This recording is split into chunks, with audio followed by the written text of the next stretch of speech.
were literally here to be moved from the team to be taken back to KwaZulu-Natal. And you would then ask again, but why couldn't you do it in KwaZulu-Natal? That was exactly my next question, because it sounds to me as though it would have been a handover for handover's sake. It just didn't make sense, because from your testimony, the Dockets are at head office, and they immediately had to be Taken back in back to KZN by April. So why on earth did they have to come to head office? I just do not understand. It's not your problem. No, I understand. You did not disband the Pktt. You did not say that the Dockets must come to head office. But I'm just trying to understand what was going on here. And General Mutsipe gave a reason. Of course, we engaged her quite seriously on that, and we told her that the reason she gave did not make sense. Now, on your evidence, we discount that as the reason. So it's handing over, and it appears for handing over's sake. And that's why I'm trying to understand what the rational basis for all of this could have been. Thank you, Chair. I suppose that doesn't require my response. It sounds more rhetoric. Thank you. Well, General, we do know that the dockets were inspected. Yes. The language used is auditing. That's what Major General Mutsipe uses, auditing. We do know that they were inspected. And perhaps that was the real reason they came up here, because as the chairperson says, that firstly you say we don't do audits. That's your evidence. We don't do audits at head office. Audits are done. We do it at the station. At stations. So that could not have been the reason that it is done. They came up to be handed over so that they go back, as the chairperson says. It just doesn't make sense. But the fact we know from the evidence, including of Major General Mutsipe, is they were inspected. So perhaps that was the real reason that they were brought up here, to inspect them, to see what is inside those dockets, because we know that's the only thing that happened. And Chairperson, is this the point where I actually exercise plausible deniability? Because it's on a lighter note, Commissioner. We know you were not there. I'm just putting to you what the evidence is, that as we theorize about why the dockets would have been moved up and down in a way that doesn't seem to make sense. What we do know, though, is they were inspected. Someone was instructed to look into what's in those dockets. And perhaps that's the real reason they came up here. Thank you, Commissioners. Following up on Commissioner Baloy's point, I suppose it was not a question because you did not respond. Are you aware that following the audit, I don't want to use open quote, close quote like chair, but you get my point. There was then a proposal, a financial proposal, prepared by General Mutsipe, and as I understood that proposal, the dockets were now going to be reallocated, no longer go back to KZN, but reallocated to various detectives in Gauteng. And I even quizzed there, I remember, about somebody who's in stock theft and how that person can possibly investigate political killings in KwaZulu-Natal. Are you aware of that plan, first of all, that proposal? I was aware. If I can take you back again, General Sibiya did say when I spoke to him about NATCOM's response, and General Mkhona just responded to say that they will have a team at head office. And I think that came also with asking for financial authority for a team to be assembled. So I am aware. So probably General Mutsipe was now, what can you call it, implementing that General Sibiya's proposal. And was your approval sought in relation to that proposal? As I said, when the National Commissioner wrote his comments, he sent that letter back to me. Yes. I think it happened when I was in Tanzania, Dar es Salaam. So I was not party to any either discussion or signature to that too. In the normal course, would you have had to approve it? Yes, before it's I would have had to recommend, not approve it. Yes. Yes. And you did not recommend it? It didn't come to me. Thank you. It didn't come to me. Thank you, Commissioner. General, and had it come to you? Can I be protected, Commissioners? Thank you. Thank you, General. Then at paragraph 52, you speak about a meeting, a minister's meeting that was called. Can you explain the events around that meeting? Yeah. In responding to this, Commissioners, I want to take you back to the meeting of the 28th when the Minister said he will no longer engage with us on the Pktt disbandment matter. He will only talk to the National Commissioner directly. But on the 23rd of June 2025, General Sibia sent me a WhatsApp message, I'm not sure if I did send, where the Minister had called a meeting and National Commissioner extended the invite of that meeting to General Sibia and General Kumalo, to the both of them. General Sibia called me and asked that I assist, actually that I join him in that meeting. And I remember saying to him, I think it's even on WhatsApp, to say that, but the meeting was only extended and limited to you and General Kumalo. He then asked me to come and assist them with writing a report in terms of the process and where we were. When I got to his office, General Mutsipe was there assisting him with writing the report.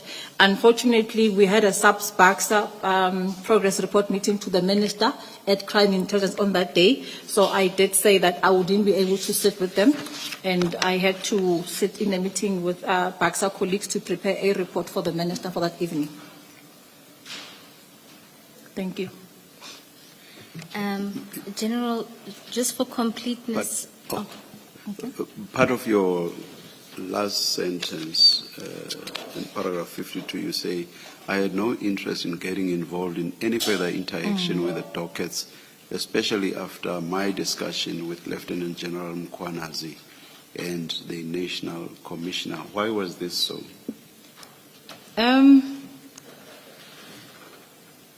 I don't think there's anything wrong with being honest when you want to refuse to associate yourself with something that you learned later that actually it's not according to process.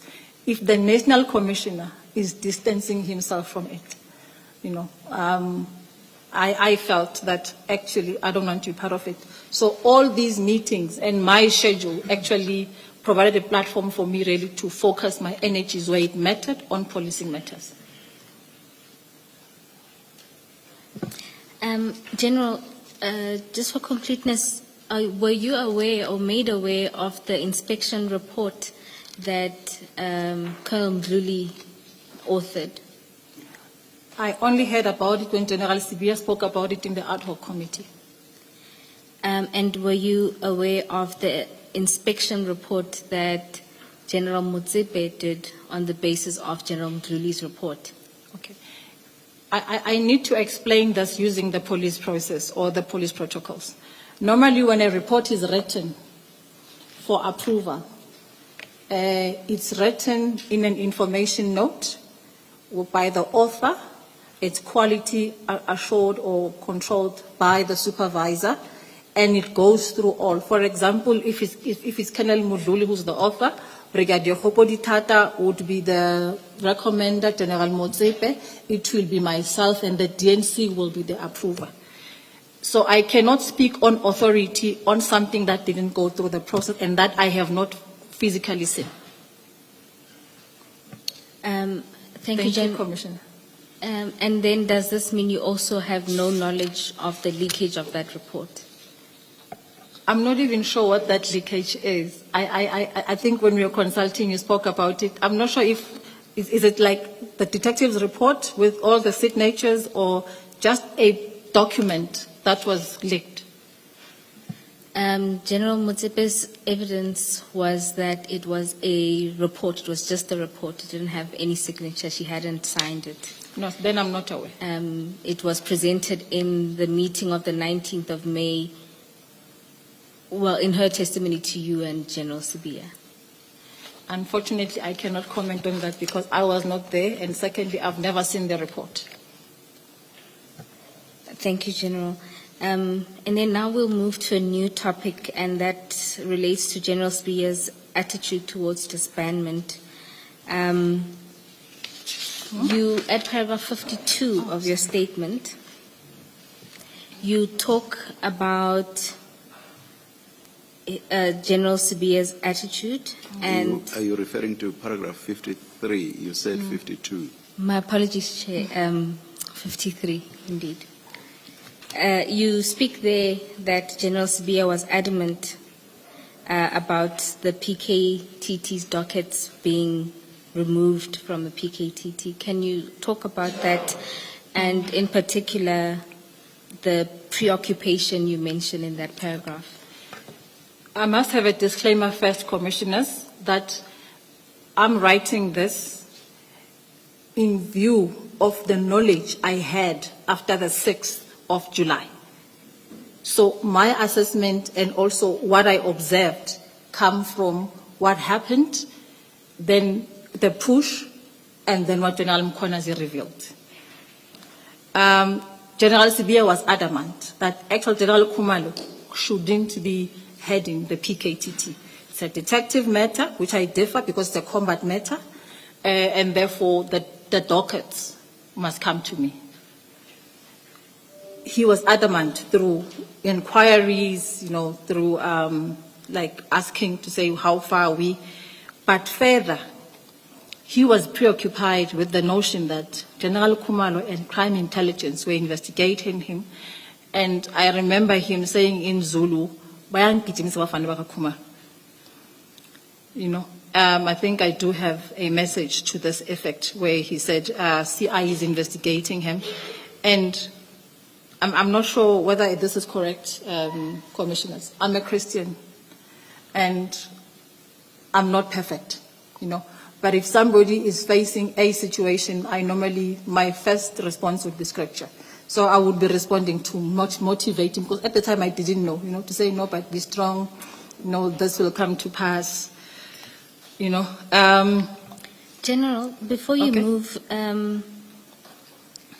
I think I understand what Bayangi Gijimisa. Oh, but Yeah. for the rest of us, can you explain what that means? Can I start with a joke, Commissioner? So Abafana Baka Khumalo also include Commissioner Khumalo. No, it basically means that General Khumalo's people are chasing me. Thank you, General. And then just to demonstrate this point, can you please turn to HKS6, which is at page 21 of the annexures? And can you take the commissioners through that exchange? Okay. In support of my assessment, Commissioner, I actually go back to a clip that General Sibia sent me of General Mkhwanazi, where he said that Khumalo is assisted by the Pktt to investigate me.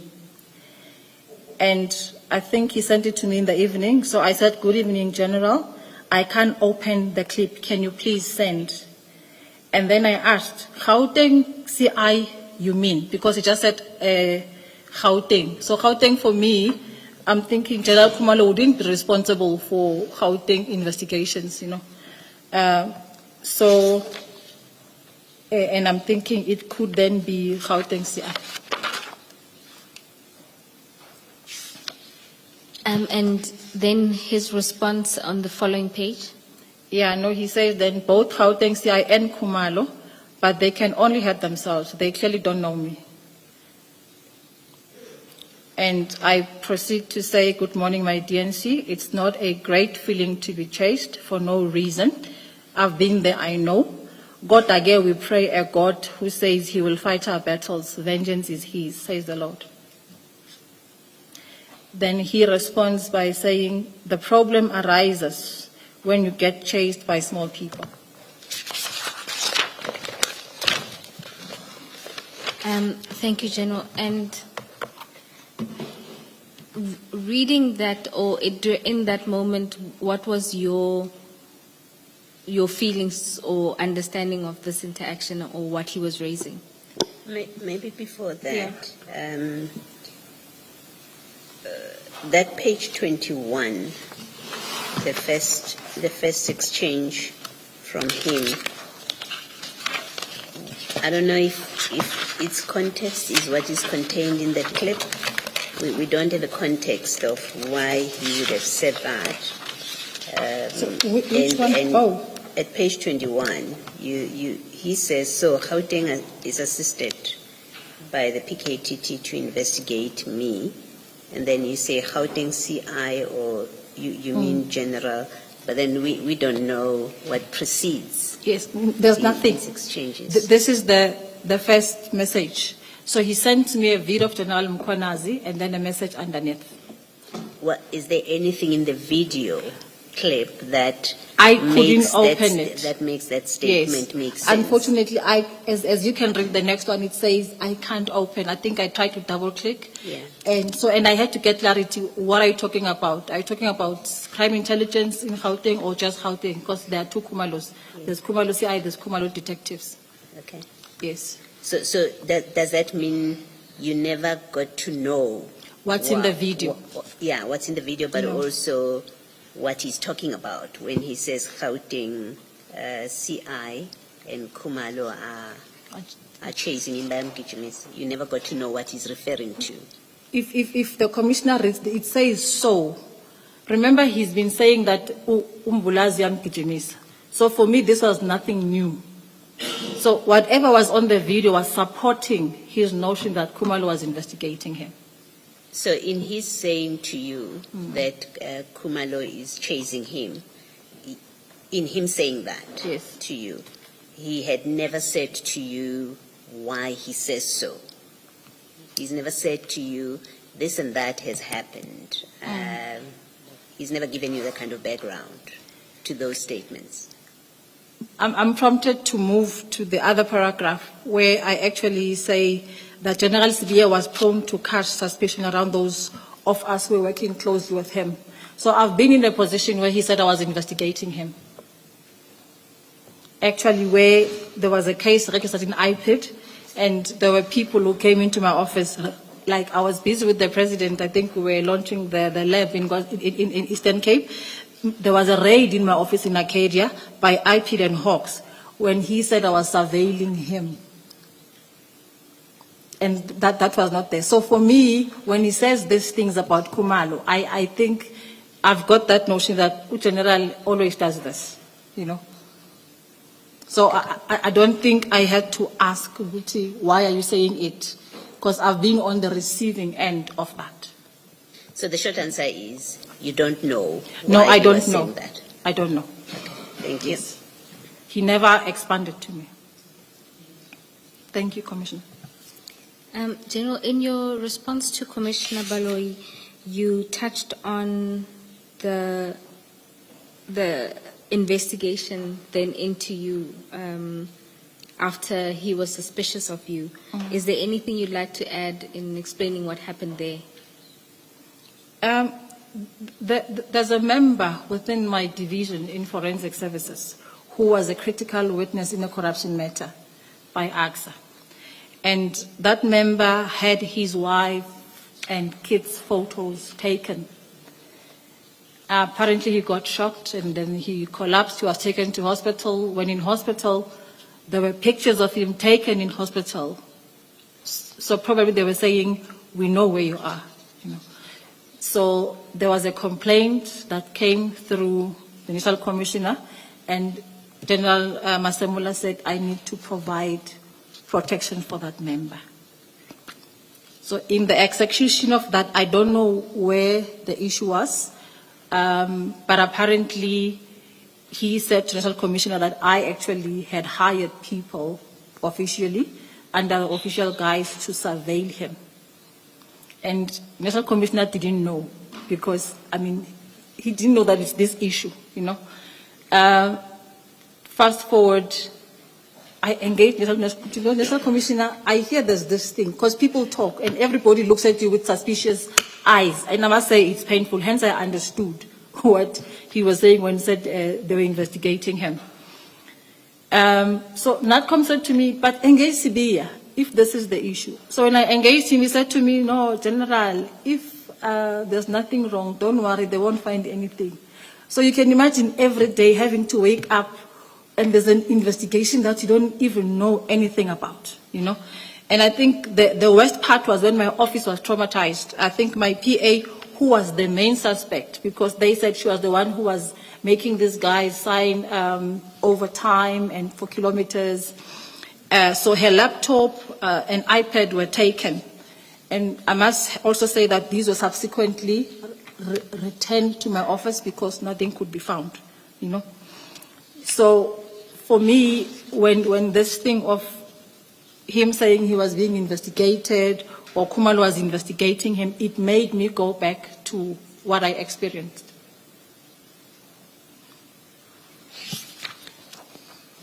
You still in paragraph 54. Commissioner, I was going to move so you can ask your question. Yes. And the Hawks and IPIC, what were they looking for? And did you ever get to know who are these people in terms of their names? I actually never got to know. I think the person with more information would be my staff officer. And I was actually shocked to learn that even the Hawks were there. Because I asked myself, why? And apparently they came with cars and they were dressed in the overalls. And I thank God I was not there. I think I would have been really, really affected. But I never got to know, for a reason that I believe that whatever they were trying to do, I knew I'm fine. I think that was my posture, to say, I don't have to go search who are what are they looking for. If it's an investigation, let it go ahead.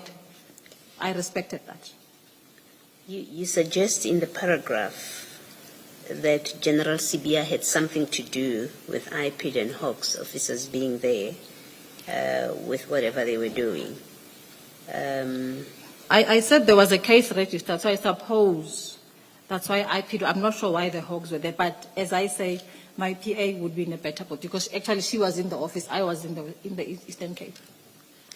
And why do you say, or do you think that General Sibia would have had anything to do with all of this? Because he was the one who had the case registered against my PA. So he's the one that had the case registered. Oh, I see. Yes, he's the one who actually went to IP to open a case on this matter. And the Hawks, and to the Hawks. I'm not sure why the Hawks were there. Okay, I suppose he will tell us later. Yes. All right, thank you. Thank you, Commissioners. And General, you covered the events of February and the text exchange there when you were asked to deal with that matter. So we'll just move on to the next topic, which is your attitude towards disbandment. At paragraph 56, you deal with whether the minister could unilaterally make that decision. Can you take us through your thinking? This requires us to go back to 2018 when the inter-ministerial task team was actually re-established because it was there before, and I think it had to be re-established in 2018. It was the ministers who sat, discussed, and developed a policy which the National Commissioner and other heads of department had to implement, leading to the National Commissioner now establishing the Pktt. So I mean that he could not just decide on his own to do it. It was not only Minister Kele who sat and implemented the President's directive.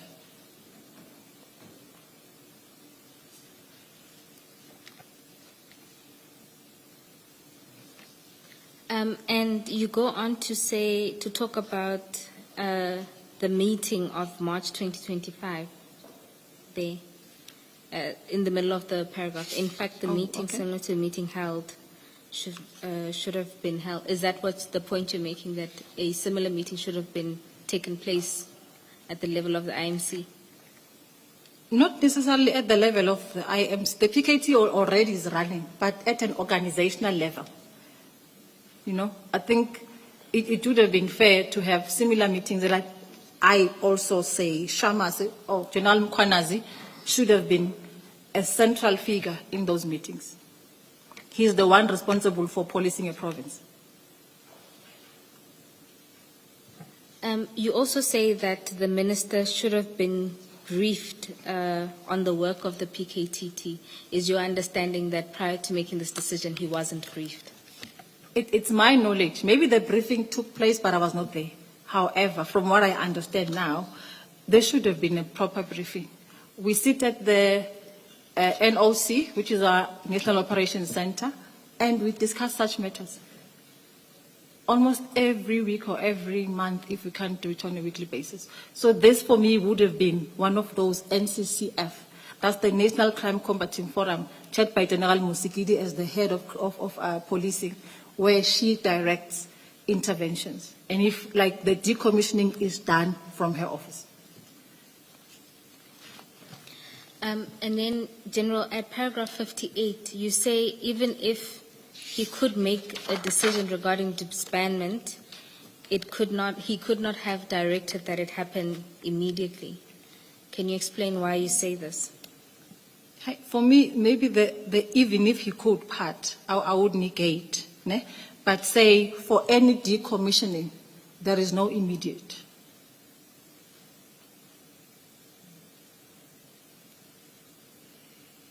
That's my submission. Thank you, General. And I think you have given us an example in other provinces where there have been decommissioning.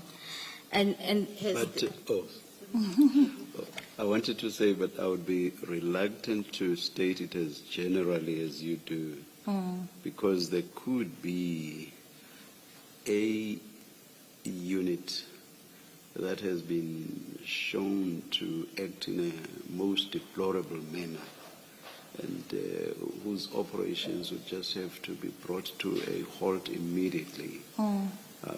I can't give examples. I'm not an expert in policing, but I would imagine that there would be such situations where that there would just be no justification for that unit acting deplorably, as I say, to exist for one day, for any additional day longer. So I'm just saying perhaps you should not state it as generally as you do. And actually, I'm tempted to respond, because even if there's deplorability in terms of a team, there's investigations within that team. So maybe we can talk about combat members or whoever is involved. Just hypothetically speaking. I hear you, Commissioner. Yeah, but in that instance, perhaps there will be nothing stopping everything being transferred elsewhere. But that discredited unit having to come to an immediate halt. I admit I'm not a policeman, but I just cannot, in my mind, discount that altogether as a possibility. I will leave it with you then, Commissioner. Thank you. The example that comes to mind is if the Pktt was at a political rally and they committed a massacre where tens or hundreds of people were killed, would it not be justifiable in such a case to say this unit can no longer exist, it should be disbanded immediately?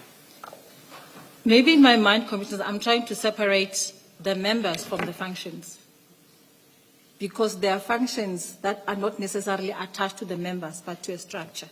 So for me, I would remove the members who are involved. Let me use organized crime as an example. If members of organized crime are perpetuating atrocities to communities, it is not organized crime investigations unit, it is the member. So you remove that rot And again, it's a process because you can't just, there will be disciplinary criminal investigations, but there should be sustainability of the team and probably changing the team and putting people who are actually committed and responsible to fulfill the mission of that particular structure. And I think I hear your argument, but for me, I'm trying to separate the people. It's like now in the police, we are in this position. So you can't say you remove everybody from the police. You know, I think we have an obligation to serve. So if you remove all of them, there's going to be a gap in service delivery. And again, I think as you rightfully said, the cases will be adversely affected. So I'm not sure about the immediacy. Based on my experience, I've never had a situation where something had to be halted immediately. And I hear your argument, Commissioner. Thank you.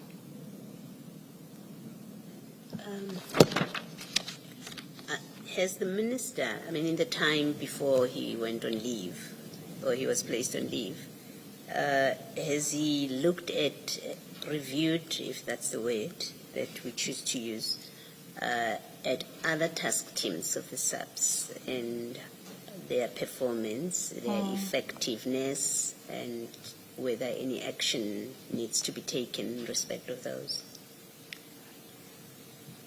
I would respond not only on teams, because on teams, I've never heard of a team that was under scrutiny or under review by the minister. But he did engage on improvement of processes, operations, investigations, particularly the detectives and forensic. So anything outside of that, I would not have any knowledge of. So as far as you know, the Pktt is really the only team that he has looked at, that he looked at. Yes. And made a decision as he did. Yes. Thank you. Thank you, Commissioner. How many task teams do you remember offhand? Are they in the SAPS? There is a lot, and I think I would have to go to NOC to get that those figures, but there's a lot. We have in the Eastern Cape, we have in the Western Cape, we have in KwaZulu-Natal, we have in Mpumalanga, so there is a number of intervention teams. And all of them are national task teams? All of them are national. Okay. Thank you. I think a figure just under 10 was mentioned. It's more than 10. More than? Okay. Yes. There is a lot. Because okay, thank you. if, for example, we have a community engagement, and I'm going to use the Eastern Cape as an example, and there are issues there that relate to murders, extortion. We had a rise in insurance murders. So immediately, the National Commissioner then calls all of us and say, let's deploy a team. And that is done through combat. That's the National Operations Center. Thank you, Commissioner. Chair, just for some guidance. Let's continue. I think we are close to the end. Yes, certainly. Thank you, Ms. Bowen. General, at paragraph 59, you talk about the necessity of consulting and that you would have been one of the people that ought to have been consulted. Can you explain this? And I also, in my response, I want to separate a person from a post or actually a position. So for this to happen, all the operational heads, not just myself, crime intelligence, operations, visible policing, as well as detectives and forensic, they are key in such decisions because we deploy our members in support of the province who are actually called from actually, I think there's a word for it, I just forgot it now. They are on detachment duty. So they are detached from their original place of work and they are detached to that particular structure. So all of us, because there's budgeting that affects my budget, so we need to all be consulted. General, if you look at the last sentence in paragraph 59, you say there that the divisions should have been notified or of the instruction from, or of the disbandment instruction. Is it notified or is it consulted or both? it could be both. Notified because it comes through an instruction from the NCCF. So I will then have to call the DNC, and I want to use another example where one of the provinces, again, there was a team there, and it was decommissioned by the NCCF, and we were notified. However, there were almost 200 dockets on hand, and all the detectives had to return to their station of origin. We then made a request to General Musigidi to only extend the detectives to conclude their work. So we were notified, and I think through consultation we were able to get an extension for the detectives to continue with their work.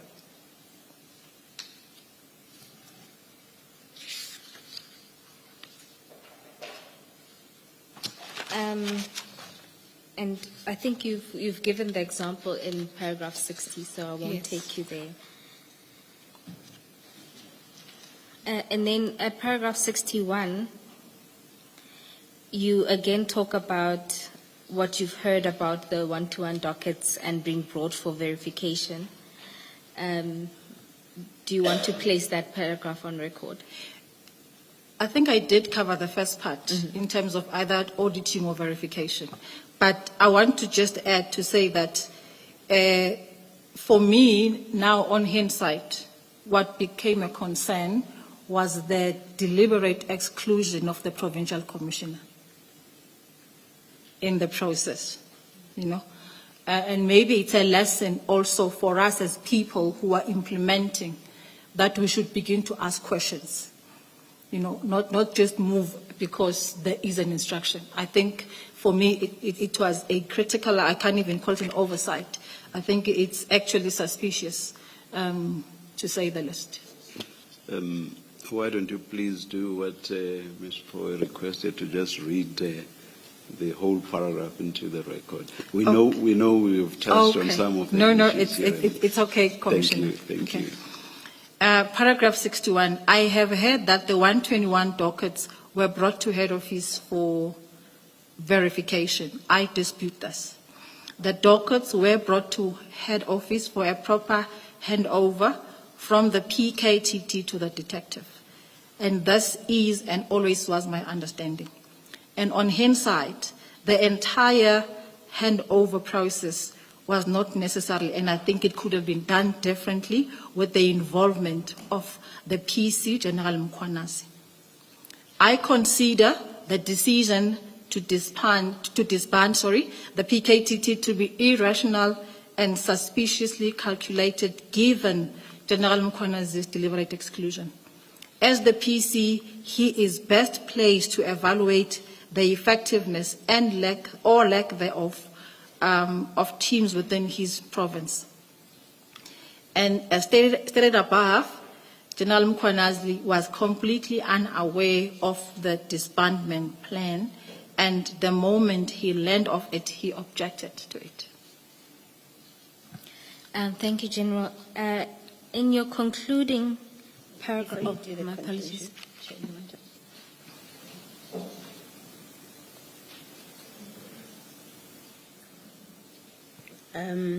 General, where you say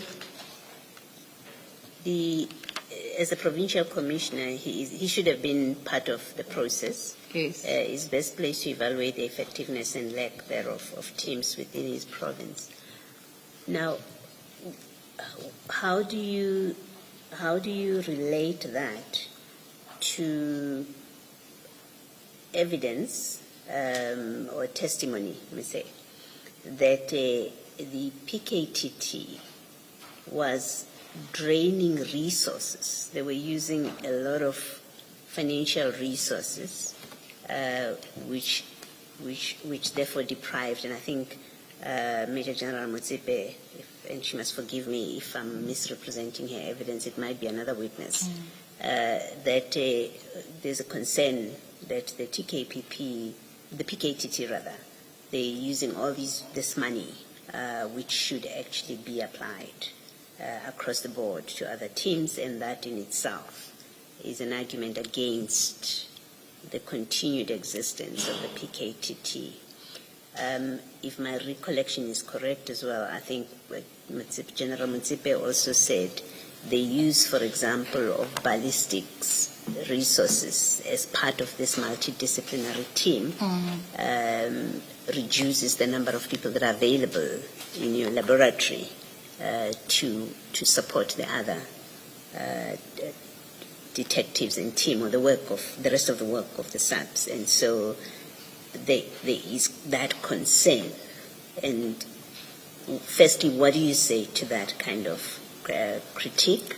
But two, if there is validity to that, is it really a matter that the dissolution decision that in any way depended on what General Mkwanazi says about the capability and the capacity of the people in his province? I don't know if you understand my two questions. I will try to respond, and again with a disclaimer to say I'm not going to respond to what General Mutsipe says, but I said I would rather focus myself on the process. Operations generally cost money, and if you are to make an impact, you definitely need the resources, not only in terms of human capacity, but also financially.